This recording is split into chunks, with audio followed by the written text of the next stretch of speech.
जय हिंद। तो आज की इस वीडियो में हम बात करने वाले हैं जो क्लास 11 का चैप्टर दूसरा है जिसका नाम है बायोलॉजिकल क्लासिफिकेशन, जीव जगत का वर्गीकरण। आइए हम लोग उसके बारे में जानते हैं। गाइज, इसके बारे में जानने से पहले हम लोग थोड़ा सा बेसिक जो होता है, जो बेसिक कॉन्सेप्ट है, आइए हम लोग उसके बारे में जान लेते हैं। जैसे बायो मतलब क्या होता है, ऑर्गेनिज्म, लॉजी मतलब स्टडी, डिवीजन, और जो क्लासिफिकेशन है इसका मतलब डिवीजन, और इन सभी के बारे में जानते हैं। तो गाइस, जो यहाँ पे जो बायो होता है, जो यहाँ पे बायो है और इसमें लॉजी है और यहाँ पे क्लासिफिकेशन है। तो गाइस, जो बायो होता है, बायो का मतलब क्या होता है, ऑर्गेनिज्म।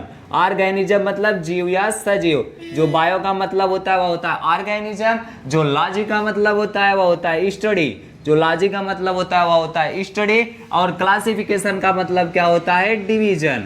तो गाइज, अब इसका मतलब क्या निकला, ऑर्गेनिज्म, स्टडी, डिवीजन।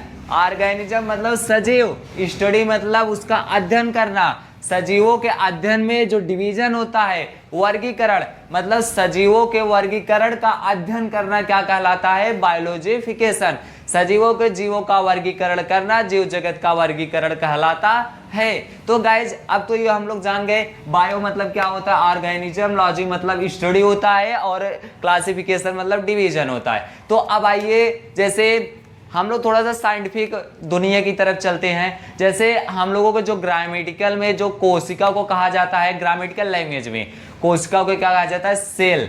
लेकिन गाइज, जो साइंटिफिक वर्ड होता है उसमें सेल को साइटो कहा जाता है। ग्रामेटिकल में सेल, कोशिका को सेल कहा जाता है, और साइंटिफिक वर्ड में जो कोशिका होता है उसे साइटो कहते हैं। और अब हम लोगों के ग्रामेटिकल लैंग्वेज में जो केंद्रक होता है उसे न्यूक्लियस बोलते हैं। लेकिन गाइज, जो साइंटिफिक वर्ड होता है इसमें उसे कैरियो बोलते हैं। तो गाइज, आइए हम लोग इसके बारे में जानते हैं। गाइज, जो हमारा विज्ञान की दुनिया है ये बहुत एडवेंचर है, बहुत ही अद्भुत है। यहाँ पर हम लोगों को जो कुछ हम लोग ग्रामेटिकल लैंग्वेज से कुछ कोशिका के बारे में, केंद्रक के बारे में, तमाम प्रकार के जीवों के बारे में जाने हैं, उससे जो हमारा साइंटिफिक वर्ड होता है वह उससे अलग होता है। जो साइंस है वह अपनी दुनिया में अपने वर्डों को बनाता है। तो गाइस, आइए हम लोग जानते हैं। जैसे मान लीजिए केंद्रक है, यह है क्या, केंद्रक। केंद्रक का जो है ग्रामेटिकल लैंग्वेज क्या होता है, सेल होता है। लेकिन गाइस, यही अगर सेल का हम लोग साइंटिफिक वर्ड ढूंढे, साइंटिफिक, अगर इसी का साइंटिफिक वर्ड ढूंढे तो यह क्या होता है, साइटो होता है, यह होता है साइटो। और गाइस, अगर जो हम लोगों का केंद्रक है ना, यहाँ पे क्या हो जाएगा, न्यूक्लियस। न्यूक्लियस, इसका साइटो नहीं, कैरियो होगा, कैरियो। गाइस, जो केंद्रक होता है इसका grammatical language nucleus, scientific language जो होता है वह क्या होता है, कैरियो होता है। अब आइए हम लोग सेल के बारे में जानते हैं, मतलब जो हम लोगों का कोशिका होता है। तो गाइस, जो कोशिका होता है इसका जो ग्रामेटिकल लैंग्वेज होता है वह क्या होता है, सेल। लेकिन गाइस, इसका जो साइंटिफिक वर्ड होता है, जो इसका साइंटिफिक वर्ड होता है वह क्या होता है, साइटो। तो गाइज, आप लोग देखें, जो विज्ञान का वर्ड है वह ग्रामेटिकल वर्ड से बहुत ज्यादा डिफरेंट है, थोड़ा सा नहीं, पूरा का पूरा डिफरेंट। ग्रामेटिकल का लैंग्वेज अलग, जो साइंटिफिक वर्ड है उसका अलग। तो गाइज, केंद्रक है इसे साइंटिफिक वर्ड में क्या बोलेंगे, कैरियो, और जो कोशिका है इसे साइंटिफिक वर्ड में क्या बोलेंगे, साइटो। तो गाइज, अब जैसे मान लीजिए हम लोग इससे जान गए, केंद्रक को साइंटिफिक वर्ड में बोलते हैं, केंद्रक को साइंटिफिक वर्ड में बोलते हैं कैरियो, और जो न्यूक्लियस होता है इसे साइंटिफिक वर्ड में बोलते हैं साइटो। तो गाइज, अब आइए, जैसे हम लोग जानते हैं, अभी हम लोगों ने यहाँ पे जाना लॉजी मतलब स्टडी होता है। जैसे गाइज, लॉजी जो होता है, लॉजी मतलब क्या होता है, स्टडी। लॉजी मतलब स्टडी, स्टडी मतलब अध्ययन, स्टडी मतलब अध्ययन। और गाइस, जैसे लॉजी मतलब स्टडी हो गया, स्टडी मतलब अध्ययन, वैसे इसमें साइंटिफिक में एक वर्ड होता है गैमी। गैमी मतलब फ्यूजन। फ्यूजन मतलब मिलना, गैमिटो का मिलना ही गैमी कहलाता है, फ्यूजन। इसके बाद एक वर्ड और आता है काइनेसिस। काइनेसिस, काइनेसिस मतलब क्या होता है गाइस, डिवीजन। काइनेसिस माने डिवीजन। डिवीजन मतलब विभाजित होना, डिवीजन मतलब क्या होता है, विभाजित होना। गाइज ये जो तीनों वर्ड हैं, लॉजी, गैमिक, काइनेसिस, लॉजी, गैमिक, काइनेसिस, यह बहुत ही मोस्ट इंपॉर्टेंट टॉपिक है। अब गाइज जैसे मान लीजिए अगर कैरियो के साथ क्या जुड़ा, लॉजी, अगर कैरियो के साथ गैमी, कैरियो के साथ काइनेसिस जुड़ा तो इसका क्या मतलब होता है, और अगर ये साइटो के साथ ये तीनों जुड़े, अगर साइटो के साथ लाजी जुड़ा, साइटो के साथ गैमी जुड़ा, साइटो के साथ काइनेसिस जुड़ा तो इसका क्या मतलब होता है। तो गाइज आइए हम लोग जानते हैं, अगर जो है साइटो, गाइज जो है साइटो, अगर साइटो के साथ लाजी जुड़ा, अगर साइटो के साथ लाजी जुड़ा तो क्या हो जाएगा, साइटोलॉजी। साइटोलॉजी, साइटोलॉजी मतलब क्या हो जाएगा गाइज, कोशिका का अध्ययन। आइए यहां नीचे की तरफ लिखते हैं। तो गाइज जो साइटो होता है, अगर साइटो के साथ, अगर साइटो के साथ लाजी जुड़ा तो उसे बोलेंगे साइटोलॉजी। अब साइटोलॉजी मतलब क्या हो जाएगा, study of cell, study of cell. अगर गाइज यही साइटो के साथ गैमी जुड़ा, अगर साइटो के साथ गैमी जुड़ा तो क्या हो जाएगा, साइटोगैमी, साइटोगैमी। तो गाइज इसका मतलब क्या हो जाएगा, fusion of cell, fusion of cell. अगर गाइज यही साइटो के साथ काइनेसिस जुड़ा, अगर यही साइटो के साथ काइनेसिस जुड़ा, साइटो के साथ काइनेसिस जुड़ा तो क्या हो जाएगा, साइटोकाइनेसिस। क्या हो जाएगा, साइटोकाइनेसिस। तो गाइस इसे क्या कहेंगे, साइटोकाइनेसिस को क्या बोलेंगे, division of cell, division of cell. Guys जब हम लोग इसमें भ्रूणपोष मतलब एंडोडर्म, एंडोडर्म के बारे में पढ़ेंगे तो यहाँ पर साइटोकाइनेसिस एंड कार्योकाइनेसिस का स्ट्रक्चर आता है, हम लोग वहां पे जानेंगे। तो गाइज आप लोग जान गए, अगर साइटो के साथ ये तीनों वर्ड जुड़ते हैं तो इसका कितना भिन्न मतलब होता है। साइटो के साथ अगर लाजी जुड़ा तो साइटोलॉजी, स्टडी ऑफ सेल। अगर ये साइटो के साथ गैमी जुड़ा तो साइटोगैमी, फ्यूजन ऑफ सेल। अगर ये साइटो के साथ काइनेसिस जुड़ा तो साइटोकाइनेसिस, मतलब सेल का विभाजन होता है। अब गाइस यही, अब यही मान लीजिए हमने कोशिका के साथ जोड़ा, अब आइए हम लोग इसे केंद्रक के साथ जोड़ते हैं। तो गाइस अगर न्यूक्लियस, अगर न्यूक्लियस के साथ लाजी जुड़ा, यहाँ पे न्यूक्लियस नहीं होगा, कैरियो होगा, कैरियो, क्योंकि साइंटिफिक वर्ड है ना। अगर कैरियो के साथ लाजी जुड़ा तो क्या हो जाएगा, कैरियोलॉजी। इसे क्या बोलेंगे, study of, study of nucleus, study of nucleus. अगर यही कैरियो के साथ गैमी जुड़ा, karyo plus gamy is equal to karyogamy, karyogamy.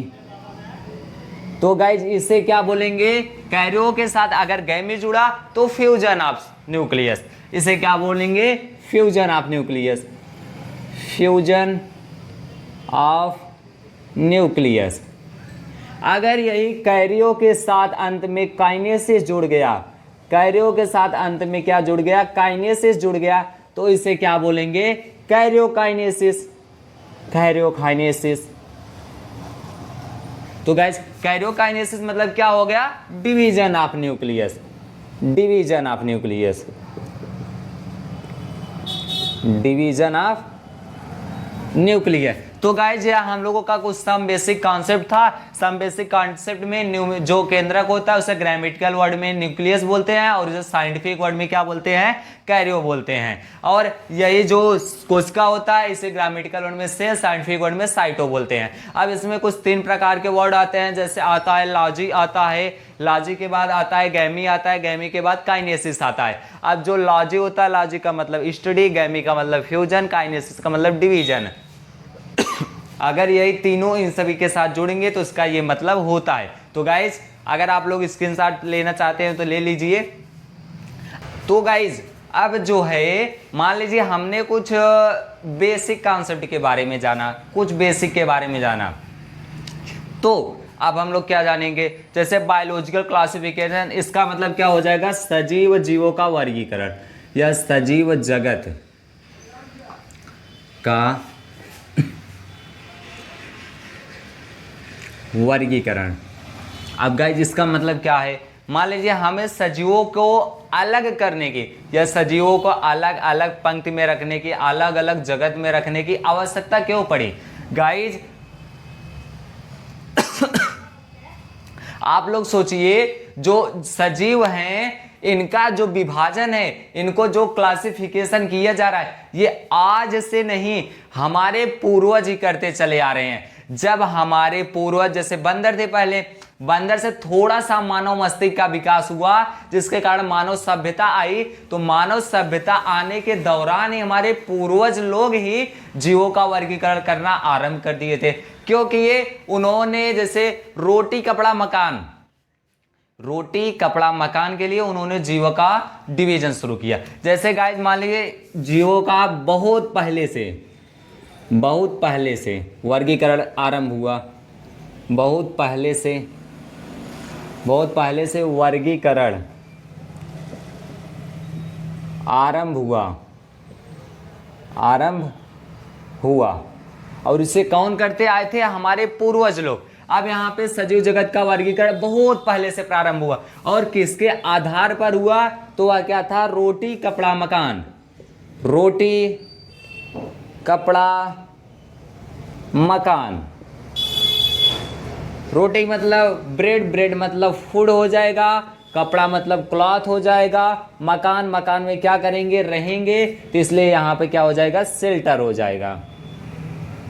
तो गाइज अब आप लोग जान गए कि जीवों का वर्गीकरण आज से नहीं, जब से मानव सभ्यता का विकास हुआ है जब से मानव सभ्यता का विकास हुआ है तब से जीवों का वर्गीकरण रोटी कपड़ा मकान, लोग अपनी आवश्यकता के अनुसार रोटी कपड़ा मकान के आधार पर जीवों का वर्गीकरण चले आए। तो गाइस अब जैसे मान लीजिए उन्होंने रोटी में किस प्रकार के जीव को रखा, उन्होंने इस प्रकार के जीव को रखा जिसे आसानी से मारा जा सके, जिससे भोजन को बना करके उनका जो भूख है उसे मिटाया जा सके। तो इसमें इन्होंने रोटी में कुछ नॉर्मल प्रकार के जीवों को, जैसे गाय भैंस भेड़िया, इन सभी जीवों को रखा, खरगोश, इन सभी जीवों को रखा। क्योंकि इसलिए रखा क्योंकि इसे आसानी से मारा जा सकता है और इसे आसानी से खाया भी जा सकता है। और कपड़े के लिए और मकान के लिए ये दोनों एक कॉन्सेप्ट है। जैसे गाय जो बाघ का खाल होता है, बाघ का ऊपरी खाल, उसे लोग पहले क्या करते थे, मार लेते थे बाघ को, उसके ऊपरी खाल को कपड़े के रूप में पहनते थे, यहाँ पे ऐसे लपेट लेते थे, कपड़े के रूप में पहनते थे। और गाइस और उसी के जब ढेर सारे बाघों को मारते थे, जब इनका कपड़ा का जो कमी थी पूरी हो जाती थी, तो वे उसी खाल को लेकर के मकान बना लेते थे। तो गाइस उसी खाल को लेकर मकान बना लेते थे। तो क्योंकि उनका जो चमड़ा होता है वह बहुत ही, जो उसका सेलवाल होता है बहुत ही हैवी होता है, बहुत ही हार्ड होता है, जिसके कारण वह जल्दी नष्ट नहीं हो पाता। तो इसलिए उन्होंने उस प्रकार के जीवों को उसमें रखा और रोटी के लिए नॉर्मल जीवों को रखा, जिसे वे आसानी से पचा सके। अब ऐसा नहीं है कि उन्होंने रोटी के लिए पेड़ पौधों को चुन लिया और खा लिए और अंदर में जो सेलुलोज है उसका पाचन ही नहीं हो पा रहा है, पाचन न होने के कारण उनका जो पाचन तंत्र है पूरा डैमेज हो जाए। तो गाइस ऐसा नहीं था, उनके पास भी कुछ दिमाग था, उनके अंदर भी कुछ सभ्यताएं आई थी, तो इसलिए उसमें उन्होंने इस प्रकार के जीवों को रखा। तो गाइस आप लोग जान गए, हमारे जो पूर्वज थे उन्होंने रोटी कपड़ा मकान के आधार पर जीवों को वर्गीकृत किया। लेकिन आज के जो समय में, जो आज का समय है, जो हमारे वैज्ञानिक थे कार्ल लिनियस, अरिस्टोटल, इसके बाद आर.एच. व्हिटेकर, इन्होंने जीवों को किस प्रकार के बेस को लेकर के एक जीवों का आधार मानकर जीवों का वर्गीकरण किया। जैसे अरिस्टोटल जो अरस्तु थे, इन्होंने पादपों को मॉर्फोलॉजी के आधार पर 3 भागों में बांटा, ट्रीज, हर्ब, श्रब। इसके बाद फिर आते हैं एनिमल्स में इन्होंने आरबीसी के आधार पर जीवों को बांटा, इनेमिया। फिर इसके बाद आते हैं कार्ल लिनियस, इन्होंने जीवों को 2 भागों में बांटा, किसके आधार पर, सेलवाल के आधार पर, किसमें, प्लांटी और एनिमलिया में। फिर इसके बाद आते हैं आर.एच. व्हिटेकर, इन्होंने 5 प्रकार के बेस को लिए थे। आइए हम लोग आगे उसी के बारे में पढ़ते हैं। तो गाइस सर्वप्रथम हम जानेंगे अरिस्टोटल, जो जीव विज्ञान के जनक भी माने जाते हैं। अब गाइस यहाँ पर भी देख लीजिए, साइंस में अरस्तु का नाम भी चेंज हो गया है, साइंस में अरस्तु का नाम अरिस्टोटल होता है, जबकि हमारे सामान्य ग्रामेटिकल लैंग्वेज में अरस्तु को अरस्तु ही लिखते हैं। तो गाइस साइंस की दुनिया अलग है, आइए हम लोग जानते हैं। तो जो अरिस्टोटल थे, अरिस्टोटल मतलब अरस्तु, जीव विज्ञान के जनक माने जाते हैं अरस्तु। तो जो अरस्तु थे इन्होंने दो प्रकार के जीवों को बांटा, एक में इन्होंने प्लांट्स को लिया था, एक में एनिमल्स को लिया था। प्लांट्स में एक में प्लांट्स को लिए थे, एक में एनिमल्स को लिए थे। प्लांट्स मतलब पादप को, एनिमल्स मतलब सजीव को, जीव को, जानवर को। इन्होंने इसमें बेस का लिया, आधार क्या लिया। पुराने ज़माने में लोग बांटते थे रोटी कपड़ा मकान के लिए, लेकिन जो अब मॉडर्न युग में ये बांटे थे, इन्होंने कुछ उसका कारण निकाला, कुछ उसमें आधार निकाला। तो इसमें जो इन्होंने आधार लिया था वह था मार्फोलॉजी। क्या था? मार्फोलॉजी। अब गाइस ये मार्फोलॉजी क्या होता है? मार्फोलॉजी मतलब किसी भी जीव का बाहरी स्ट्रक्चर देख करके उसे वर्गीकृत करना मार्फोलॉजी कहलाता है। किसी भी जीव का बाहरी स्ट्रक्चर, मार्फोलॉजी। और इन्होंने एनिमल्स में क्या बेस लिए? इसमें इन्होंने लिया आरबीसी, रेड ब्लड कॉर्पस, कि कौन से जीव में आरबीसी पाया जाता है, कौन से जीव में, यहाँ पे कौन से पादप में क्या पाया जाता है, मार्फोलॉजी। तो इन्होंने मार्फोलॉजी के आधार पर इसे 3 भागों में बांटा। एक था ट्री, एक था हर्ब, एक था श्रब। हर्ब श्रब होगा, सर्व नहीं, श्रब। पहला ट्री, दूसरा हर्ब, तीसरा श्रब। और एनिमल्स में इन्होंने आरबीसी के आधार पर 2 प्रकार में बांटा। एक था एनीमिया,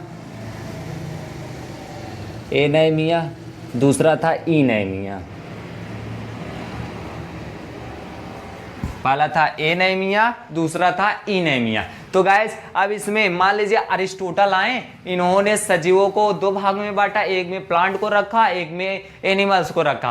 प्लांट में इन्होंने क्या किया? मार्फोलॉजी के आधार पर उसे ट्री, हर्ब, श्रब में बांटा। और इसमें आरबीसी के आधार पे एनिमल्स और एनीमिया, इनेमिया में बांटा। तो गाइस अब इसमें मान लीजिए इतना हो गया। अब इन्होंने ट्री में क्या लक्षण लिए? तो पहला जो है ट्री में पहला लक्षण क्या होता है? इसका मेन स्टीम जो होता है, मेन तना, मेन स्टीम जो है वह हाईली डेवलप है। वह क्या है? Highly develop. गाइस जो इसका मेन स्टीम है वह क्या है? Highly develop. Main steam highly develop. और दूसरा क्या है? यह उडी होगा, मतलब यह लकड़ीदार होगा। गाइस जो ट्री होता है इसका मेन स्टीम, जैसे मान लीजिए यह है ट्री का स्ट्रक्चर। मान लीजिए ट्री कुछ इस प्रकार से बनता है, थोड़ा सा बड़ा बनाएंगे। तो गाइस अब यहाँ पे देखिए, ये जैसे मान लीजिए हम लोगों का ट्री है ना, ये इसका अर्थ वाला भाग है तथा यहाँ पर ढेर सारे घास फूस उगे हुए हैं। अब इसका जो है मेन स्टीम है, यह क्या हुआ है? हाईली डेवलप हुआ है, हाईली डेवलप हुआ है, हाईली डेवलप। और जो इसमें यह कैसा है? और यह दूसरा उडी भी है, मतलब यह लकड़ीदार है। तो यह लक्षण होता है ट्रीज का। दूसरा इसमें इन्होंने हर्ब को रखा, तो इसका क्या लक्षण है? तो हर्ब में पहला आ जाएगा मेन स्टीम जो इसका होता है, जो मेन तना होता है वह लिटिल डेवलप होता है, वह लिटिल डेवलप होता है।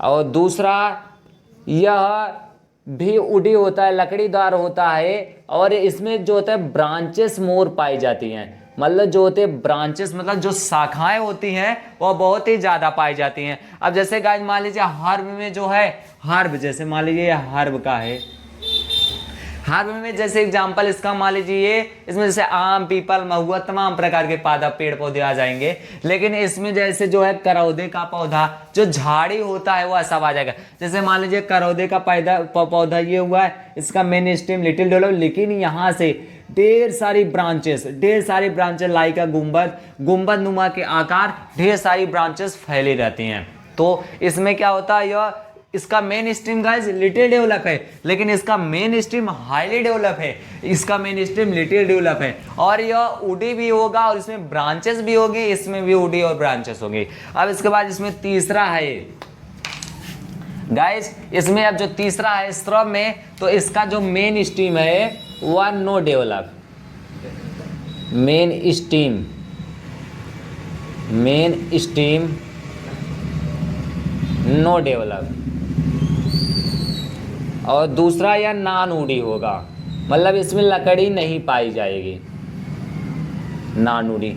गाइज अब इसका एग्जांपल क्या हो जाएगा, श्रब का एग्जांपल, जो श्रब है जैसे मान लीजिए आप लोग मूली देखे होंगे, गाजर देखे होंगे, क्या आप लोगों ने कभी उसे जलाया है? क्या आपकी मम्मी ने क्या उसे कभी चूल्हे में जलाया? नहीं गाइस, क्यों नहीं जलाया है? क्योंकि इसमें स्टीम पाया ही नहीं जाएगा, और जब स्टीम नहीं पाया जाएगा तो यह नॉन वुडी होगा, क्योंकि स्टीम से ही तने, स्टीम से ब्रांचेस निकलते हैं, ब्रांचेस से ही तना, स्टीम से ब्रांचेस, ब्रांचेस से ही लकड़ी का निर्माण होता है। तो गाइस जब जिसमें श्रब हो गया, इसका एग्जाम्पल क्या हो जाएगा, मूली हो जाएगा, गाजर हो जाएगा। जैसे मान लीजिए गाइस आइए हम लोग स्ट्रक्चर बना के समझ लेते हैं। तो जैसे गाइस मान लीजिए यह मूली है, इसके बाद यहाँ पे ये ढेर तमाम प्रकार के फाइब्रस रूट पाए जाएंगे, तथा यहीं से या ऐसे पत्तियाँ निकली रहती हैं ये मूली की, मान लीजिए यह मूली की पत्तियाँ हैं, यह सब यह मूली की पत्तियाँ हैं। अब यह जो पत्तियाँ हैं यह कहाँ से जुड़ी रहेंगी, यह है इसका स्टीम। गाइस यह जो है यह क्या है, इसका स्टीम। अब बताइए या इसका स्टीम थोड़ा सा भी डेवलप हुआ है? नहीं, एक पतली परतनुमा आकार का है, मतलब इसे हम लोग इसके स्टीम को जो है नगण्य मान सकते हैं। इसे साइंस जो है मूली गाजर के स्टीम को नगण्य मानता है। क्यों? क्योंकि यह बहुत ही लिटिल डेवलप होता है। तो गाइस आप लोग जान गए, जो अरिस्टोटल वैज्ञानिक थे, इन्होंने प्लांट्स को मॉर्फोलॉजी के आधार पर ट्री, हर्ब, श्रब में बांटा। इसके लक्षण को आप लोग जान गए। अब जो एनिमल्स को इन्होंने बेस आरबीसी लिया, इसे इनेमिया और एनेमिया में बांटा। तो आइए इसके बारे में जानते हैं। तो एनेमिया में जो होता है ए से एब्सेंट, ए से एनेमिया, तो एनेमिया में जो होता है आरबीसी एब्सेंट होता है, आरबीसी एब्सेंट होता है। और जो इनेमिया है ए से एब्सेंट, तो दूसरा वाला क्या होगा, ऑटोमेटिक प्रेजेंट हो जाएगा। तो इसमें जो होता है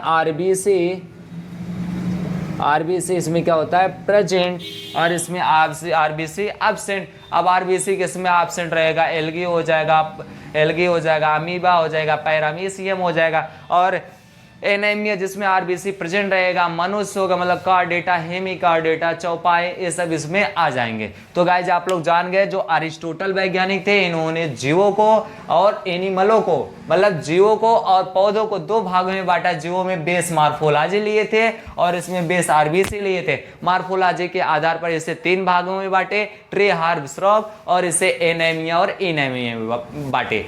गाइज पुराने जमाने में जो हमारे पूर्वज थे, उन्होंने जीवों का वर्गीकरण रोटी, कपड़ा, मकान के आधार पर किया था। लेकिन मॉडर्न युग में जो साइंटिस्ट थे, उन्होंने कुछ बेस लिया था। अब आइए हम लोग, यह तो अरिस्टोटल थे। अब आइए इसके बाद आते हैं कार्ल लिनियस, इन्होंने टू किंगडम दिया था। गाइज हम लोग उसी टॉपिक को पढ़ेंगे जो हमारे एनसीईआरटी के किताब में है। हम लोग एनसीईआरटी के अलावा किसी भी प्रकार के बुक का अध्ययन नहीं करेंगे, क्योंकि गाइज जो हमारा एनसीईआरटी है वह एक रिलीजियस बुक, एक धार्मिक किताब की तरह है। एक धार्मिक किताब की तरह हमें उसे पढ़ना चाहिए, एकदम मन लगा के उसे पढ़ना चाहिए। तो गाइज आइए हम लोग दूसरा पढ़ते हैं, जो हम लोगों का है कार्ल लिनियस वैज्ञानिक जी आए थे। इन्होंने टू किंगडम के बारे में बताया। जो कार्ल लिनियस थे, उन्होंने टू किंगडम के बारे में बताया।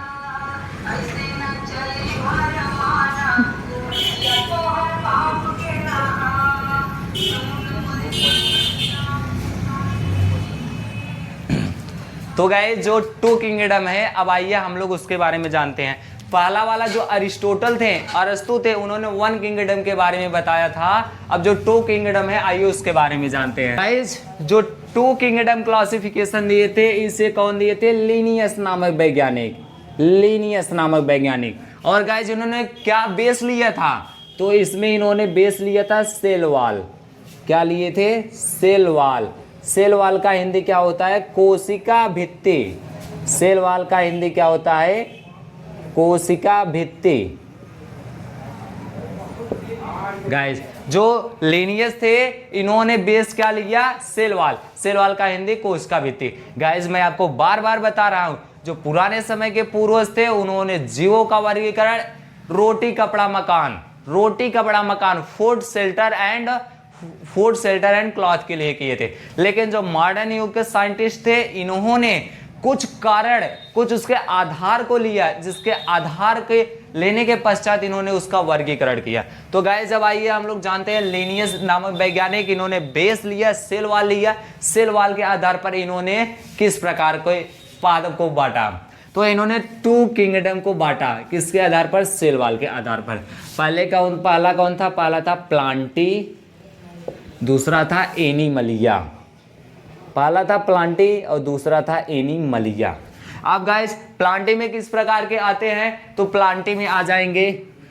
पहले तो गाइस ये जानते हैं कि प्लांटी में जो होता है और एनिमलिया में होता है, इसमें सेल वॉल प्रेजेंट होता है, एब्सेंट। तो गाइस प्लांटी का फर्स्ट वर्ड पी और एनिमलिया का, प्लांटी का फर्स्ट वर्ड पी, एनिमलिया का फर्स्ट वर्ड ए। तो पी से क्या होगा, प्रेजेंट, ए से क्या होगा, एब्सेंट। तो जो प्लांटी है, इसमें जो सेल वाल होगा वह क्या होगा, प्रेजेंट। इसमें जो हो जाएगा सेल वाल, जो है इसमें सेल वाल वह क्या है, प्रेजेंट। और जो एनिमलिया है, इससे क्या होता है, एब्सेंट। तो गाइस इसमें जो सेल वाल होता है, इसमें जो सेल वाल होता है वह क्या होता है, एब्सेंट। प्लांटी में सेल वाल प्रेजेंट, एनिमलिया में सेल वाल क्या हो जाएगा, एब्सेंट। तो गाइज अब आइए ये जानते हैं कि इन्होंने प्लांटी जिसमें सेल वाल प्रेजेंट है, किस प्रकार के जीवों को रखा। तो गाइज इसमें क्या आ जाएगा, पहला क्या आ जाएगा, फंजाई, दूसरा हो जाएगा डायनोफ्लैजिलेट, तीसरा हो जाएगा बैक्टीरिया,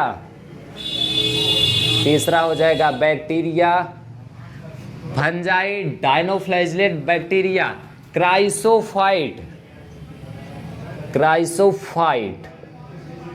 इन्होंने इस प्रकार के जीवों को लिया जिसमें सेल वाल क्या था, प्रेजेंट था। किस प्रकार के जीवों को, फंजाई को लिया, डायनोफ्लैजिलेट को लिया, बैक्टीरिया को लिया, क्राइसोफाइट को लिया। अब जिसमें सेल वाल एब्सेंट था, इसमें इन्होंने किस प्रकार के जीवों को रखा, जैसे गाइस आ गया माइकोप्लाज्मा,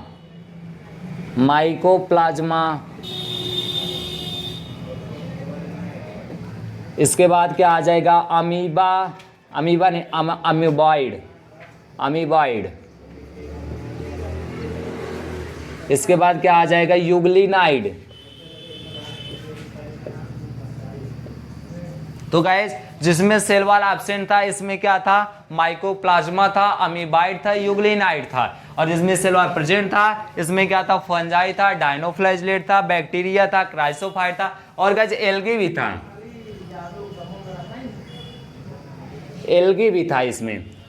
था। तो गाइज आप लोग जान गए कि जो 2 किंगडम क्लासिफिकेशन है, इसमें लिनियस नामक वैज्ञानिक ने बेस क्या था, कोशिका भित्ति के आधार पर 2 जीवों में बांटा, 2 प्रकार का वर्गीकरण किया, पहला प्लांटी, दूसरा एनिमलिया। प्लांटी में सेल वाल प्रेजेंट, एनिमलिया में सेल वाल एब्सेंट। प्लांटी में क्या आ जाएगा, माइकोप्लाज्मा आ जाएगा, प्लांटी में क्या आ जाएगा, fungi, dinoflagellate, bacteria, chrysophyte, algae. और जो सेल वाल एब्सेंट है, उसमें क्या आ जाएगा, माइकोप्लाज्मा, अमीबॉइड, यूग्लिनाइड। तो अब गाइज मान लीजिए इन्होंने इसके आधार पर तो इसे बांटा, लेकिन इसमें कुछ इन्होंने कमियां कर दिया। जैसे गाइज यह एल्गी है, यह बैक्टीरिया है। एल्गी जो होता है यह ऑटोट्रॉपस होता है और बैक्टीरिया जो होता है हेटेरोट्रॉपस होता है। मतलब एल्गी जो होता है यह स्वपोषी होता है, बैक्टीरिया जो होता है यह परपोषी होता है। और गाइज इसमें यूकैरियोट्स व प्रोकैरियोट्स को भी शामिल किए हैं। जो गाइज यूकैरियोट्स मतलब जिसमें न्यूक्लियस पाया जाता है, प्रोकैरियोट जिसमें न्यूक्लियस नहीं पाया जाता है। अब यूकैरियोट्स में गाइज जो हो जाएगा फंजाई, इसमें न्यूक्लियस नहीं पाया जाएगा। और पहला तो आइए लिखते हैं, इसमें इन्होंने कमियां क्या किया था, एरर क्या थी, इनकी त्रुटियां क्या थी। तो पहला इन्होंने यूकैरियोट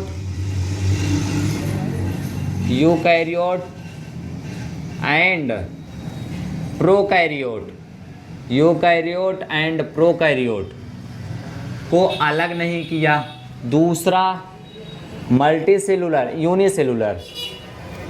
यूनिसेलुलर एंड मल्टीसेलुलर को भी अलग नहीं किया गया। तीसरा इन्होंने ऑटोट्रोपस एंड हेट्रोट्रोपस, इन्होंने ऑटोट्रोपस व हेट्रोट्रोपस को भी अलग नहीं किया। यही गाइस जो टू किंगडम क्लासिफिकेशन में कार्ल लिनियस के द्वारा सबसे बड़ी कमी थी। और वह कमी क्या थी? तो गाइस वह कमी यह थी कि इन्होंने यूकैरियोट्स व प्रोकैरियोट्स को अलग नहीं किया, मल्टी सेलुलर व यूनिसेलुलर को अलग नहीं किया, मतलब एक कोशिकीय और बहुकोशिकीय को अलग नहीं किया, तथा इसके साथ साथ ऑटोट्रोपस मतलब स्वपोषी एंड हेट्रोट्रोपस परपोषी जीव को अलग नहीं किया। यह इनकी सबसे बड़ी कमियां थी। लेकिन गाइस यह साइंस का नियम नहीं है कि इन्हें निरस्त कर दिया जाएगा, इस पे कट का निशान लगा दिया जाएगा। नहीं गाइस, यह इसे निरस्त नहीं किया गया, यह नियम आज भी पढ़ा जाता है। अब इसके आगे कौन से वैज्ञानिक आए थे? R.H. बीहेडकर 1969 एक कम 70 1900 एक कम 70 मतलब 1969 में कौन थे? आए थे वैज्ञानिक R.H. बीहेडकर। इन्होंने जीवों को दो भागों में बांटा। आइए हम लोग उसके बारे में जानते हैं। अब गाइज हम लोग यहाँ पे टू किंगडम क्लासिफिकेशन के बारे में पढ़ लिए थे। अब नेक्स्ट आता है गाइज थ्री किंगडम क्लासिफिकेशन भी होता है, फोर किंगडम क्लासिफिकेशन भी होता है, लेकिन हमारे एनसीईआरटी में इसका कोई भी उल्लेख नहीं किया गया है, इसलिए हम लोग इसके बारे में नहीं पढ़ेंगे। केवल हम लोग एनसीईआरटी टू एनसीईआरटी चलेंगे, because NCERT book is a religious book. NCERT किताब एक धार्मिक किताब की तरह है, हमें इसे अच्छे से मनन करना चाहिए और लाइन टू लाइन पढ़ना चाहिए, क्योंकि गाइज कोई भी कंपटीशन अगर क्वालिफिकेशन करना है, उसे क्वालिफाई करना है, तो NCERT is most important book. Without any one book, बिना किसी बुक के अलावा अगर हम एनसीईआरटी के बुक को पढ़ते हैं तो सिलेक्शन हो जाता है। क्योंकि गाइज आजकल जो भी कंपटीशन होते हैं, टोटली कंपटीशन, जितने भी कंपटीशन होते हैं सब निर्भर होते हैं एनसीईआरटी बुक पे। तो गाइज हम लोग केवल एनसीईआरटी बुक से ही चर्चा करेंगे। तो अब हम लोग पढ़ेंगे five kingdom classification. Five kingdom classification, five kingdom classification. Five kingdom classification क्या होता है? तो गाइस जो फाइव किंगडम क्लासिफिकेशन है, इसे किसने दिए थे? तो यह थे R.H. बीहेडकर, R.H. बीहेडकर। और किसमें दिए थे? 1969 में दिए थे। अब गाइज इसमें इन्होंने बेस क्या लिया था? पुराने जमाने में लोग क्या बेस लेते थे? रोटी कपड़ा मकान, रोटी कपड़ा मकान के आधार पर जीवों का वर्गीकरण करते थे। लेकिन जो मॉडर्न साइंटिस्ट हैं, इन्होंने कुछ बेस लिया। तो गाइज इसमें जो बेस है इसका बहुत कठिन है। इन्होंने 5 प्रकार के बेस को लिया था। आइए हम लोग जानते हैं। पहला बेस क्या था? सेल स्ट्रक्चर, मतलब जो है कोशिका की संरचना। दूसरा क्या था? ट्रोपस, ट्रोपस ऑर्गेनिज्म, ट्रोपस ऑर्गेनिज्म। तीसरा क्या था? Mode of nutrition, mode of nutrition. चौथा क्या था? रिप्रोडक्शन, चौथा क्या था? रिप्रोडक्शन। पांचवा क्या था? फाइलोजेनेटिक रिलेशनशिप, पांचवा क्या था? Phylogenetic relationship, relationship. या गाइस इसका एक नाम और है जिसे क्या बोलते हैं? Evolution relationship, evolution relationship. तो गाइस आइए पहले पढ़ते हैं इसे। पहला वाला सेल स्ट्रक्चर, पहला cell structure, cell structure, cell structure. दूसरा ट्रोपस ऑर्गेनिज्म, दूसरा ट्रोपस ऑर्गेनिज्म। पहला सेल स्ट्रक्चर, पहला क्या हो जाएगा? Cell structure. दूसरा ट्रोपस ऑर्गेनिज्म। तीसरा mode of nutrition, mode of nutrition, mode of nutrition. चौथा रिप्रोडक्शन। पांचवा फाइलोजेनेटिक रिलेशनशिप, पांचवा क्या हो जाएगा? Phylogenetic relationship, phylogenetic relationship. इसके बाद या इसका एक नाम और है evolution relationship, evolution relationship. Guys आप लोग याद पहले कैसे करेंगे? पहले जब आप लोगों को ये वाला वर्डवा पढ़ने आता रहेगा तभी तो याद करेंगे। तो इसलिए आप लोग इसमें रिवाइज कर लीजिए। पहला क्या होगा? Cell structure. दूसरा क्या होगा, ट्रॉपस ऑर्गेनिज्म, तीसरा क्या होगा, मोड ऑफ न्यूट्रिशन, चौथा रिप्रोडक्शन, पांचवा फाइलोजेनेटिक रिलेशनशिप या इवोल्यूशन रिलेशनशिप। तो गाइज इसमें यह वर्गीकरण नहीं है, इतना सारा आधार लिए थे। और कौन लिए थे, हमारे वैज्ञानिक आर.एच. व्हीटकर। इतने आधार के आधार पर इन्होंने 5 भागों में बांटा जीवों को। पहला कौन था, इन सभी के आधार पर इन्होंने जीवों को 5 भागों में बांटा। पहला क्या था, मोनेरा। दूसरा क्या था, प्रोटिस्टा।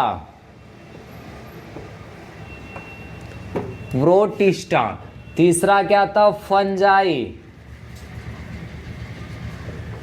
चौथा क्या था, प्लांटी। पांचवा क्या था, एनिमलिया।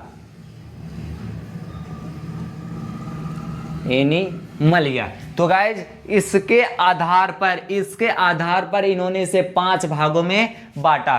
गाइज मोनेरा में इन्होंने जो भी लिया था प्रोकैरियोट यूनिसेलुलर, मोनेरा में इन्होंने क्या लिया था, प्रोकैरियोट यूनिसेलुलर जीवों को रखा था। प्रोटिस्टा में इन्होंने यूकैरियोट यूनिसेलुलर, इसमें प्रोकैरियोट यूनिसेलुलर, इसमें यूकैरियोट यूनिसेलुलर जीवों को रखा। और जो ये तीनों थे, फंजाई, प्लांटी, एनिमलिया, इसमें इन्होंने यूकैरियोट्स मल्टीसेलुलर जीवों को रखा। पहले तो गाइज ये जान लेते हैं प्रोकैरियोट और यूकैरियोट क्या होता है। गाइज एक होता है प्रोकैरियोट और दूसरा होता है यूकैरियोट।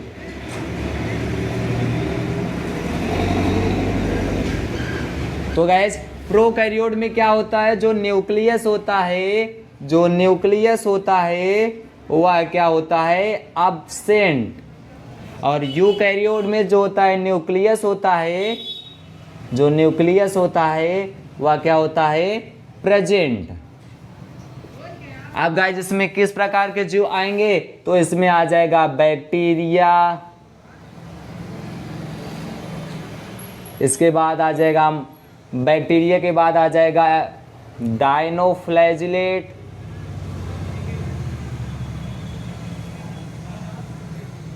फिर इसके बाद पीपी येलो आ जाएगा और ब्लू ग्रीन एल्गी आ जाएगा। और इसमें न्यूक्लियस जिसमें प्रेजेंट होगा इसमें आ जाएगा अमीबाइड। गाइज इसमें न्यूक्लियस प्रेजेंट जैसे क्या हो जाएगा, कार्डेटा हो जाएगा, कार्डेटा। फिर इसके बाद हेमिकार्डेटा, इकाइनोडर्मेटा,